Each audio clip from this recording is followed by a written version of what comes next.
अरे भगवत प्राप्ति कोई कठिन विषय नहीं, हम चाह करें। भगवत प्राप्ति की चाह ना होने के कारण हम विषयों की चाह में फंस गए। हमारा जन्म तो भगवत प्राप्ति के लिए हुआ। केवल ये बात अगर हमारे हृदय में बैठ गई, श्री भगवान कह रहे कि हमारे जन्म कर्म को वो दिव्य जान ले। जन्म कर्म च में दिव्यम एवं यो वेति तत्वतः त्यक्त्वा देहम पुनर्जन्मो नैति मामेति सो अर्जुन। उसका पुनर्जन्म नहीं होगा। आगे की श्लोक में जो वर्णन करें, अब यह बात बहुत ध्यान देने योग्य है कि भगवान के जन्म कर्म को दिव्य कौन जान सकता है? जो जान लेगा उसका जन्म नहीं होगा, तो जान कौन पाएगा?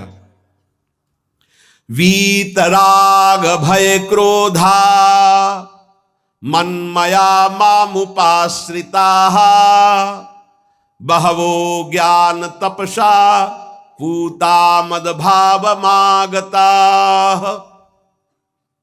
वीतराग भय क्रोधा। वीतराग, राग जिसका बीत चुका है, खत्म हो चुका है, उसे वीतराग कहते हैं। किसी भी वस्तु, व्यक्ति, स्थान से कोई राग नहीं है। यह भी कथा भगवान की पढ़ने से, सुनने से, चिंतन करने से राग नष्ट हो जाता है। यहां हम एक प्रार्थना करना चाहते हैं कि श्रीमद् भागवत की कथा, गीता जी और भी पौराणिक सिद्धांत, वैदिक सिद्धांत, इन पर विचार करना चाहिए। पढ़ना, सुनना और विचार करना। पर नवनिवृत्त निकुंज की रसमयी लीलाओं पर विचार करने का अधिकार तब तक नहीं है जब तक हमारा पुरुष भाव या स्त्री भाव शिथिल ना हो जाए। क्योंकि यदि आपके अंदर पुरुष भाव और स्त्री भाव है तो कहीं आप उन लीलाओं का प्राकृतिक लीलाओं से जोड़ न कर दे, नहीं तो अपराध बन जाएगा, हृदय मलिन हो जाएगा। हो सकता है कि आपकी भावना में फर्क पड़ जाए। बहुत ध्यान से सुनना। आप पद गाइए, खूब उन्मत्तता प्रेम की बढ़ा देगा, आप देख लेना।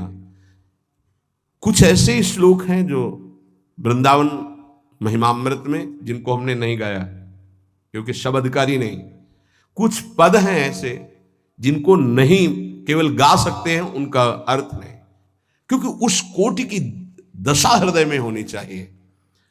तो गीता जी और भागवत जी, इनका तो विचार करें, चिंतन करें। निकुंज रस में सिद्धांत का चिंतन करें और लीलाओं का केवल गायन करें। चिंतन का अधिकार देह भाव शिथिल होने पर होता है, ध्यान रखना। नहीं तो मन बड़ा विचित्र है, फिर अधिकार ना होने के कारण आप अनाधिकार चिंतन कर सकते हैं, वो ठीक नहीं रहेगा। हमारी बात को समझने की चेष्टा कीजिए। हम वृंदावन में हैं, इसलिए खूब उच्च स्वर से गा करके कभी कभी थोड़ी व्याख्या भी स्पर्श कर लेते हैं। बकाया बाहर तो व्याख्या या सबका अधिकार नहीं होता है, स्थिति का। एक बार पूज्य राधा बाबा स्वामी श्री हितदास जी महाराज वृंदावन के अपने श्री राधा वल्लभ जी के अनन्य उपासक, तो राधा प्यारी तेरे नयन सलोल, ये पद गाया तो बाबा रोक दिए गीता वाटिका में और कहा ये सब अधिकारी नहीं इसके सुनने के। आप सब में वहां 10-5 लोग बैठे होंगे, तो उनका बाबा हम तो वृंदावन वासी, हम तो माइक से गाते हैं, हजारों के बीच में गाते हैं। बाबा ने कहा तो बहुत गुप्त बात है। बोले बाबा यहां गुप्त होगी, लेकिन वृंदावन तो महल है महारानी जी का और वहां सब रसिक जन ही हैं। तो इन पदों की व्याख्या ना पढ़ना। नए उपासक को अर्थ सहित वाणी नहीं खरीदनी चाहिए। सिद्धांत जब तक परिपक्व नहीं होगा, आप सिद्धांत भागवत और गीता जी का स्वीकार कीजिए, मंत्र और उपासना निकुंज की और वाणी गायन कीजिए, आप पहुंच जाएंगे वही। हमारी बात मान लीजिए। प्रथम सुने भागवत भक्त मुख भगवत वाणी, ये पहला सूत्र है। भागवत और गीता जी के विचार से परिपक्व हुई बुद्धि, देह भाव जिसका शिथिल हो चुका है और रस गायन से रस की उत्पत्ति, वो आगे बढ़ता है। ऐसे पदों का अगर अर्थ चिंतन करेंगे तो अनर्थ भी उत्पन्न हो सकता है आपके मानस पटल पर। इसलिए प्रार्थना है, नए साधक को अर्थ की तरफ ध्यान नहीं देना चाहिए, उसकी सामर्थ्य नहीं। पद गाओ, श्लोक गाओ, वही आपको स्थिति प्रदान कर देंगे। वीत राग, बहुत सुंदर बात है। लीला का निर्विकार स्वरूप अनुभव देखो। अगर गोपी प्रेम में तनिक भी कोई ऐसी बात होती तो परमहंस श्री सुखदेव जी, जो लौटकर अपने पिता का मुख नहीं देखा, जब पुकार रहे थे, माता को तो देखा ही नहीं, वो भला ऐसे विलास को कभी गा सकते थे? विचार कर। बृहस्पति शिष्य उद्धव बंदे नंद ब्रज स्त्रीणाम पादरेणु सा, अंतिम समय स्तव का गायन करते हैं भीष्म जी। उस समय गोपी जनों का चिंतन करते हैं भगवान की उस लीला विलास का। क्या है ये गोपी प्रेम? कोई ऐसी रहस्यमयी प्रेम वृत्ति है जो बड़े बड़ों को समझ में आने वाली नहीं है। इसलिए गायन करें। गायन से आप रास पंचाध्यायी के फलस्तुति को पढ़िए, उसमें लिखा है ये श्लोक, पूरा में याद नहीं, विक्रीडितम ब्रजबधु भीरदम च विष्णु, इस श्लोक में है कि जो श्री कृष्ण की इस रासलीला का जो गोपी जनों के साथ भगवान अद्भुत सुख वर्षा कर रहे हैं, इसका जो गायन करेगा, पाठ करेगा, वो हृदय रोग से रहित हो जाएगा। ये हृदय रोग को निर्मूल करने वाली लीला, अर्थात काम का सर्वनाश करके प्रेम प्रकाशित करने वाली। श्रीमद चतुरासी जी की फलस्तुति में लिखा है, भवजल निधि को नाव और काम पावक को पानी। काम रूपी अग्नि को शांत करने के लिए लीला जल है। चतुरासी जी का गायन निष्काम करके प्रेम प्रकट करता है। यहां प्रार्थना है, अर्थ की तरफ दृष्टि मत ले जाना। अगर अर्थ कभी आप पढ़ भी ले तो उसको चिंतन में मत आओ, उसको छोड़ दो। जब तक आपकी भाव दशा ठीक नहीं, अभी आपके अंदर काम आता है, आपके अंदर नाना प्रकार की वासनाएं हैं, आप नहीं समझ पाएंगे। आप उसे प्राकृतिक भाव से अगर देखेंगे तो बात ठीक नहीं, क्योंकि प्रिया प्रीतम सच्चिदानंद में आपकी बुद्धि प्राकृतिक भाव सच्चिदानंद पर आरोपित करना, फिर वो बिगड़ जाएगा। इसलिए यहां प्रार्थना करते हैं, नवनिवृत्त निकुंज के पदों का गायन, चिंतन भागवत गीता जी के सिद्धांतों का, देह राग को शिथिल करके फिर चिंतन जो प्रकट होता है वो आंसुओं से भींगे हुए कपोल वाला होता है। गदगद सुर नैना सजल दंपति रस रहे भीन। इसलिए उपासक को चाहिए कि जब तक देह भाव शिथिल ना हो जाए तब तक ऐसे ऐसे श्लोक रस भरे हैं जिनको आप बिल्कुल नहीं समझ सकते। इसलिए भगवान की अवतार लीला, भगवान के उपदेश, देखो शास्त्रों में हमने पाया कि जब अपने शिष्यों को उपदेश गुरुदेव करते हैं तो उनसे कहते हैं कि देखो भाई, मेरे उपदेश से जो मेरा आचरण न मिलता उसे कभी स्वीकार मत करना। मेरे उपदेश से जो मेरा आचरण या शास्त्र की आज्ञा से जो मेरा आचरण न मिलता हो उसे कभी अनुकरण मत करना। क्यों? क्योंकि तुम्हारी स्थिति नहीं है, तुम अनुकरण करोगे परास्त हो जाओगे। मेरा जो तुम्हारे लिए उपदेश है, शास्त्र की जो आज्ञा है, उसके अनुसार चलना। आप सोचो, जगत गुरु भगवान श्री कृष्ण की लीला का कोई अनुकरण कर सके? जैसे रास लीला का नहीं, कि भगवान इतनी गोपियों के साथ नृत्य कर रहे, भगवान के इस दिव्य प्रेम विलास को तुम रास किसको संबोधन कर रहे? बोले रास रचा के आ रहा है। घोर अपराध भरे शब्द बोल रहे हो। भगवान रास जो कर रहे हैं वो आत्म स्वरूप का विलास है, वो किसी व्यक्ति या स्त्री पुरुष का नहीं है। भगवान ने जो कुछ लीलाएं ऐसी की जिनका अनुकरण स्वाभाविक करके हम प्रेम मगन हो सकते हैं, कुछ लीलाएं हैं जिनका गायन करके प्रेम में मगन हो सकते हैं, कुछ लीलाएं हैं कि पढ़ सुन करके हम गर्वित हो सकते हैं, मेरे प्रभु ऐसे। तो रास लीला के पहले भगवान की जैसे लीला एक आती है गोवर्धन लीला, फिर रास लीला। चलो रास लीला तुम करने के अनुकरण करने की बात करते, चलो गोवर्धन लीला करो। नहीं, भगवान जो लीला करते हैं उनका अनुकरण करो, गोवर्धन लीला करो। अब भी 21 किलोमीटर के महाराज हैं गिरिराज जी। श्री कृष्ण चंद्रजू जो लीला कर रहे हैं वो गायन करनी है, अनुकरण करने की सामर्थ्य किसमें है? किसमें है?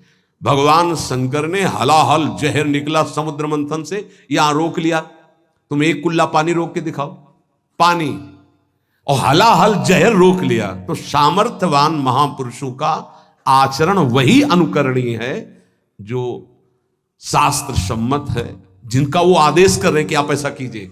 हर बात अनुकरणीय नहीं है, क्योंकि वो किस दशा में किस स्थिति में है। इसीलिए यहां भगवान कह रहे मेरे जन्म कर्म की दिव्यता को कौन जानेगा, और जो जानेगा उसका पुनर्जन्म नहीं होगा। तो बोले वीत राग, जिसका राग नष्ट हो चुका है, मेरी प्रिया जो, मेरे लाल जो। देखो, प्रगट में देखने वाले की दृष्टि में और वर्तमान की स्थिति में बड़ा अंतर हो सकता है। ऐसा नहीं है कि आप जो दृश्य देख रहे हो वो दृश्य वैसा ही हो, आपकी देखने की क्या शैली है। एक बार यही बात अकबर से जब कहा बीरबल ने कि देखी हुई बात गलत हो सकती है, अपना चिंतन जैसा होता है वैसे ही दृश्य दिखाई देता है, उसको भी समझना चाहिए, ना कि जो हमें दिखाई दे रहा है वही सत्य है। ऐसा कैसे हो सकता है? जब हम देख रहे हैं तो सत्य क्यों नहीं हो? तो उनका कभी ऐसा आपके सामने प्रश्न आवे तो बताना, फिर हम आपको उत्तर देंगे। एक दिन जो बादशाह की सैया लगाता था, उसके मन में आया कि जीवन व्यतीत होता जा रहा है फूलों की सैया लगाते हुए बादशाह के लिए, तो क्या आ रहा है, 5 मिनट लेट के देखते हैं बादशाह थोड़ी आ जाएगा इस समय।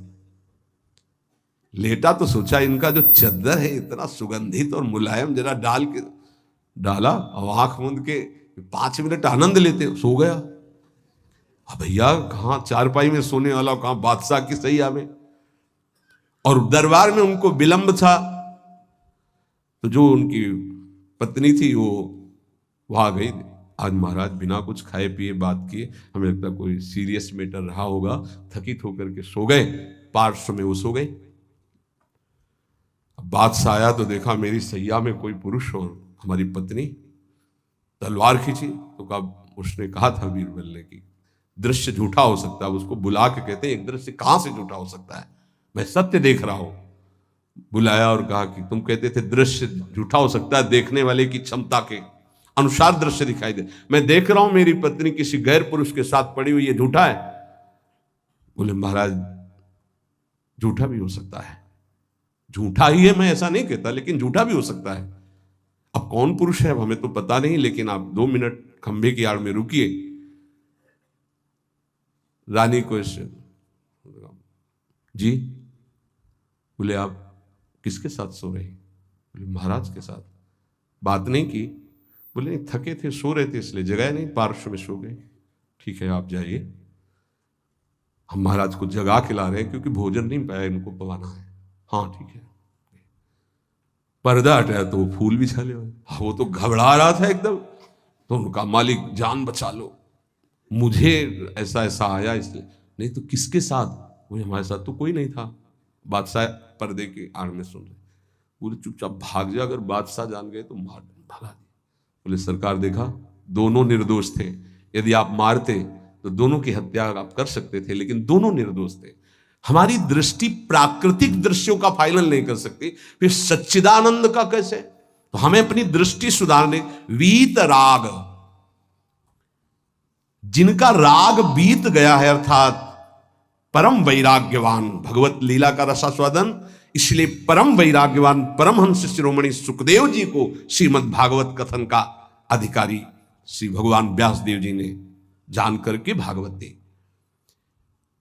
जब कोई प्रभु से विमुख हो जाता है तो नाशवान पदार्थों में और शरीर में, ये नाशवान है, इसमें राग हो जाता है। अब ये राग उससे पापाचरण कराता रहता है, वो भगवान की लीलाओं को नहीं देख सकता। हमारा सच्चिदानंद प्रभु की प्राप्ति का पहले भूमिका समझ ले। जब कोई तीनों रागों से, 3 प्रकृति के गुण, 3 शरीरों की रचना, तीनों लोकों का वैभव, तीनों रागों से जो मुक्त हो जाता है वो भगवत प्राप्त होता है। भगवत प्राप्ति में भी बड़ा भेद है कई तरह का। भगवत प्राप्ति में भी जो रस सिद्ध महापुरुष है वो गोपी भाव को, जो उनसे भी सहचरी भाव को, आपकी दशा कहां है? देह भाव में हो। अब देह भाव से देखोगे तो क्या दिखाई देगा? जैसा चश्मा वैसे दिखाई देगा। इसलिए लीला का वास्तविक रहस्य कौन जानता है? बोले वीतराग। कौन वीतराग? बोले जो परमात्मा से विमुख है उसका नाशवान प्रकृति के द्वारा रचे हुए वस्तु, व्यक्ति, स्थान, शरीरों में राग हो जाता है। वो राग जिसका नष्ट हो चुका है उसे कहते हैं वीतराग, परमहंस। ये राग कामना पैदा करता रहता है। रजोगुण से राग उत्पन्न होता है और राग से अप्राप्त की प्राप्ति की चाह का नाम कामना है। मैं ये भोग लूं, जो सुना, जो पढ़ा, जो देखा वो भोग लूं, प्रकृति का कामना कहते हैं। कामना जहां उत्पन्न होती है तो प्रिय पदार्थों का भोग भोगने से लोभ होता है, प्रिय पदार्थों के भोगने में बाधा पड़ने पर क्रोध होता है। भगवान कह रहे हैं कि वीतराग भय क्रोधो मन मया मामुपाश्रिता। जिसका राग नष्ट हो चुका है और जिसका क्रोध नष्ट हो चुका है, क्रोध ही नहीं और भय नहीं है। भय, जब तक आप पापाचरण करेंगे तो बिना किसी भय के भी आपको भय लगता रहेगा। ध्यान रखना, हृदयों में देख लेना। अगर भय लग रहा है आपको, अव्यक्त भय, कहीं ऐसा ना हो जाए, कहीं ऐसा, आपका मन मलिन है और आपने पापाचरण किए हैं, वो आपको भयभीत करते रहेंगे। जो भगवत शरणागत निर्मल हृदय वाला होता है उसके अंदर निर्भयता आती है, निर्भय, निश्चिंत, निशोक। भगवान कह रहे हैं जो राग रहित है और भय रहित है। भय एक ही जगह आता है। अज्ञान जनित नाशवान शरीरों में राग, भोगों में राग, जिससे पापाचरण, तो ये शरीर न नष्ट हो जाए इस बात का भय बना रहता है, कहीं भोग सामग्री न छूट जाए इस बात का भय बना रहता है, और एक मन में अव्यक्त भय बना रहता है, वो पापाचरण का फल, वो एक कल्पनात्मक भय बना रहता है, भयावह, जिसे आजकल भाषा में डिप्रेशन कहते हैं। वो बेमतलब की बातें सोच सोच कर डरता रहेगा। लेकिन भजन, भगवद आश्रय, ये निर्भय करता है, भय नहीं रहता। जब हमारी कामनाओं की आपूर्ति होती है तो क्रोध आता है, लेकिन भक्त की अगर कहीं वो कामना वाला भी अभी है, आपूर्ति होती तो कृपा मनाता, बड़ी कृपा हुई, भले नहीं दिया, नहीं मेरा मन फंसा देता। पूर्ति हो गई तो बहुत दुलार है, बड़ी प्रभु की दुलार वृत्ति है, वो प्रभु की तरफ ही देखता है, पूर्ति में भी अपूर्ति में। इसलिए ना वो तो लोभ से बंध पाता है ना क्रोध से। वो तो महान पुरुष होते हैं जिनमें कोई कामना नहीं होती, लेकिन प्रायः कामना से ही भक्ति प्रारंभ होती है। जो हमारा अनिष्ट होने की आशंका बनी रहती है, ये अविद्या, अज्ञान, नाशवान पदार्थ, नाशवान शरीर की प्रियता के कारण। तो भय, क्रोध, लोभ, ममता, ये सबका मूल जो है कामना है, काम है। इसी से दोषों की उत्पत्ति होती है। जब तक ये काम है तब तक भगवान की लीलाओं को तुम कैसे जान सकते हो? कैसे जान सकते हो? जब तक तुम्हारे शरीर से काम क्रीड़ा होती है, तुम्हारे अंदर मन में कामनाएं प्रकट होती हैं, तब तक तुम भगवान के चरित्रों का रहस्य नहीं जान सकते। क्योंकि भगवान कह रहे मेरे जो चरित्रों को, मेरे कर्म को, जन्म को दिव्य जान जाता है, उसका पुनर्जन्म नहीं होता, तो कौन जान जाता है? तो बोले वीतराग भय क्रोधाहा। जिनका राग नष्ट हो चुका है, जो निर्भय हो चुके हैं, जिनके हृदय में क्रोध नहीं है, और भगवान कह रहे मनमया मामुपाश्रिता, मनमयाहा, जो मुझ में तल्लीन है, रात दिन नाम जप कर रहे भगवत ध्यान में, मामुपाश्रिता, मेरे ही आश्रित है, मेरा ही चिंतन, मेरा ही आश्रय, अंदर से किसी से कोई राग नहीं है, किसी भी भोग की भोगने की इच्छा नहीं है, उस इच्छा की जब वृत्ति नहीं तो क्रोध और लोभ की संभावना ही नहीं, और जब इच्छा ही नहीं तो पापाचरण नहीं, तो भय नहीं होगा। भय केवल पापाचरण से होता है।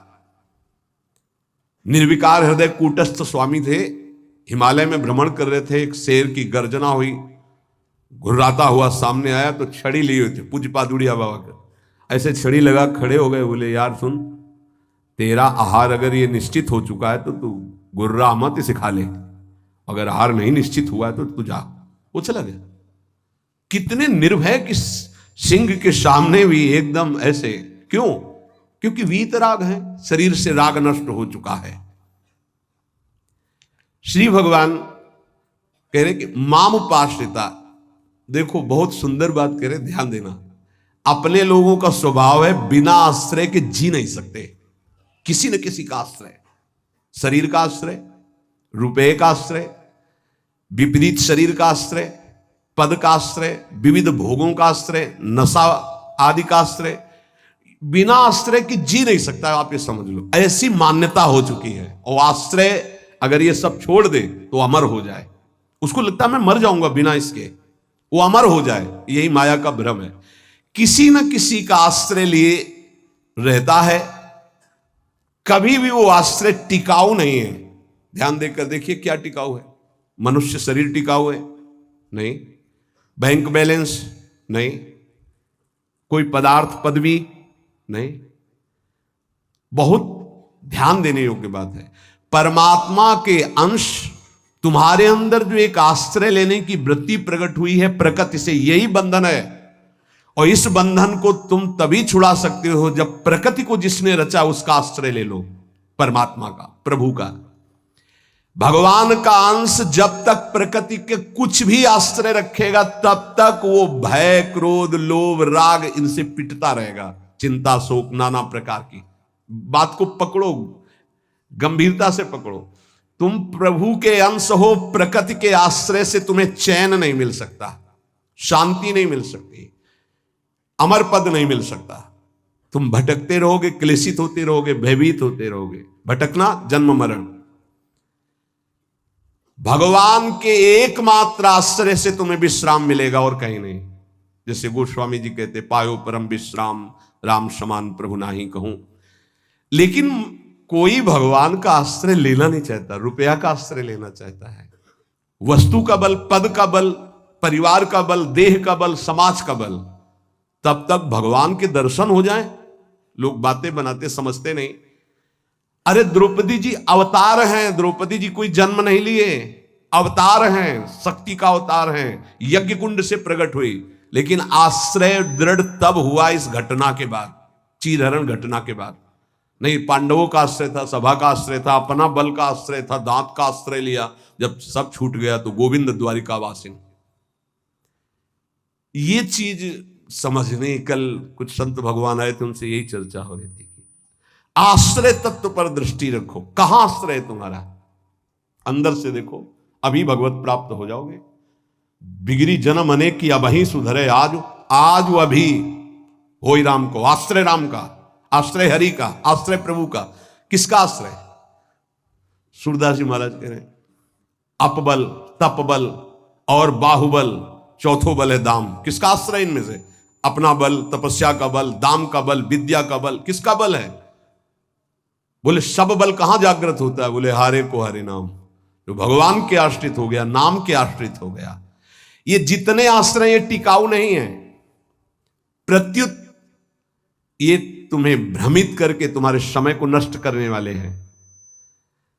जिसने धन का आश्रय ले लिया, पतन है, शास्त्र कह रहा है। क्यों पतन है? खूब बल आ जाता है अंदर, क्योंकि गलत आश्रय लिया ना धन का। अब वो मतवाला हो जाता है, शराब पीना, मांस खाना, व्यभिचार करना, ये उद्दंडता ही उद्दंडता आने लगती है।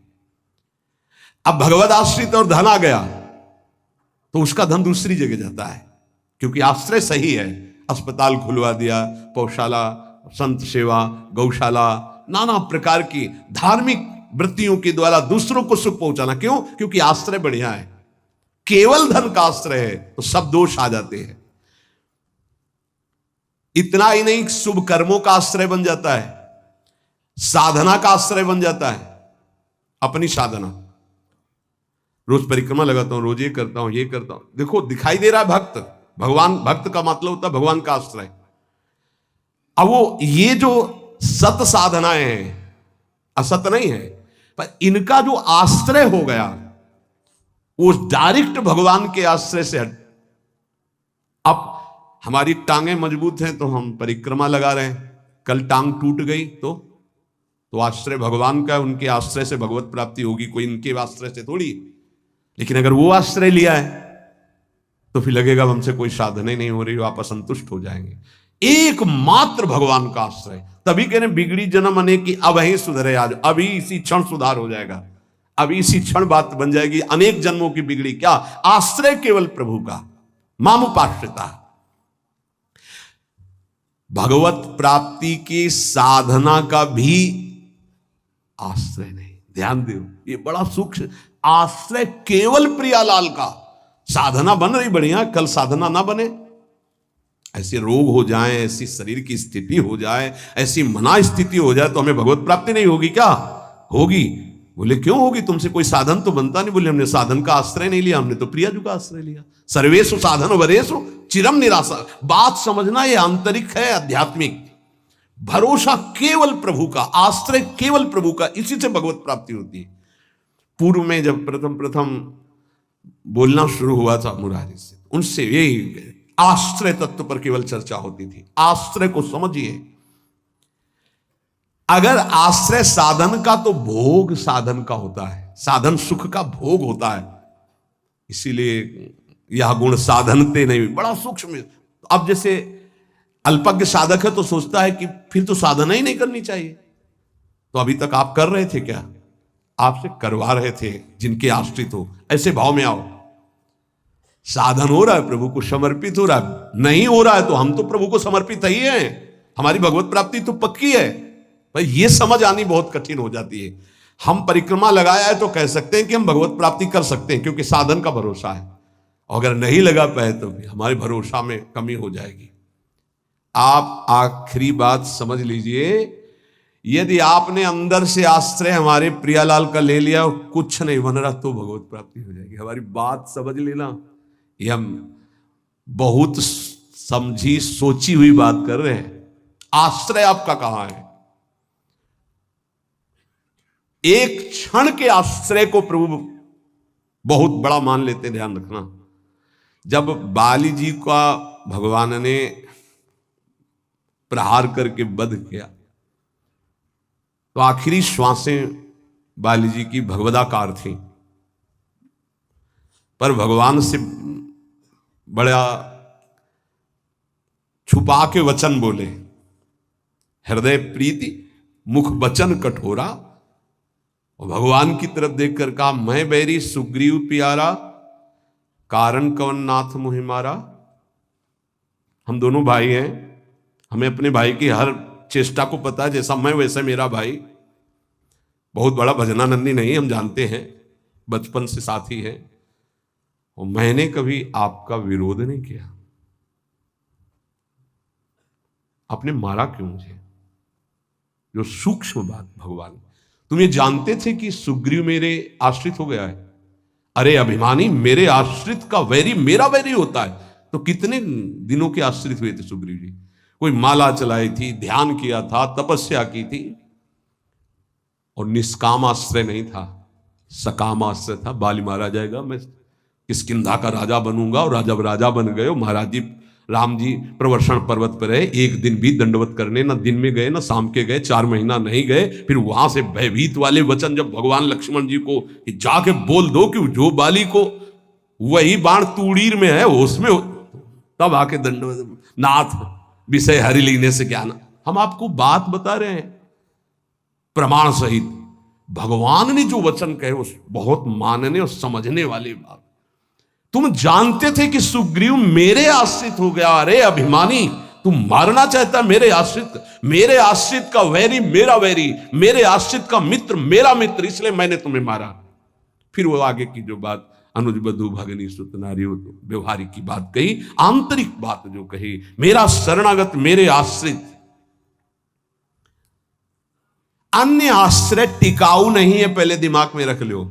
यहां तक कि साधना का आश्रय भी। इसीलिए सर्वेषु साधन वरेषु चिरम निराशा। साधना का आश्रय साधन का भोग करवाने लगता है। साधन का भोग क्या होता है? एक अहम में सुख।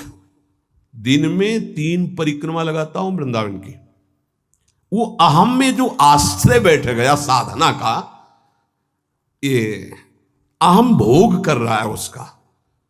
3 लग गई तो कोई बात नहीं, 3 दिन नहीं लगी तो कोई बात नहीं। उन्हीं के तो आश्रित। मान लो कोई ऐसी शरीर की अव्यवस्था, प्रमाद नहीं होती, प्रमाद नहीं होता भक्तों में। आश्रय हमारा प्रभु का, जैसी उनकी रुचि हो वैसा चलावे।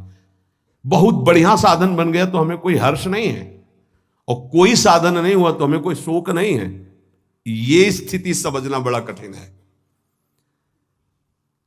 जब तक उपासक भगवान के आश्रित नहीं होता तब तक वो किसी न किसी पराधीनता को स्वीकार करता रहता है, और इसीलिए उसका दुख नहीं मिटता। अन्य आश्रय परिणाम दुख, ध्यान रखना। प्रभु के सिवा अन्य आश्रय बराबर दुख, प्रभु का आश्रय बराबर सुख, दुख की निशानी नहीं। संसार में प्रगट आश्रय भोगों का, शरीरों का, पदों का, धन का बड़ा आकर्षण है। स्त्री का आश्रय, पुत्र का आश्रय, मकान का आश्रय, बड़े बड़े आश्रय हैं अंदर। जब तक ये आकर्षण रहेगा तब तक भगवान में आकर्षण नहीं होता। और अंदर सब आकर्षण में वही कृष्ण का है। भगवान का आश्रय होते ही त्रिभुवन की प्रिय से प्रिय वस्तु से राग खत्म हो जाएगा। ये पहचान है, कोई प्रिय नहीं लगेगा। वही प्रिय लग रहे हैं, उनके सिवा वास्तविक आज भी किसी को कोई प्रिय नहीं लगता। अगर वो अंतर ध्यान हो जाए तो उस शरीर को फूंक दिया जाता है, जला दिया जाता है, गाड़ दिया जाता है। क्या ये प्रियता रही? प्रियता तो प्रभु से ही थी।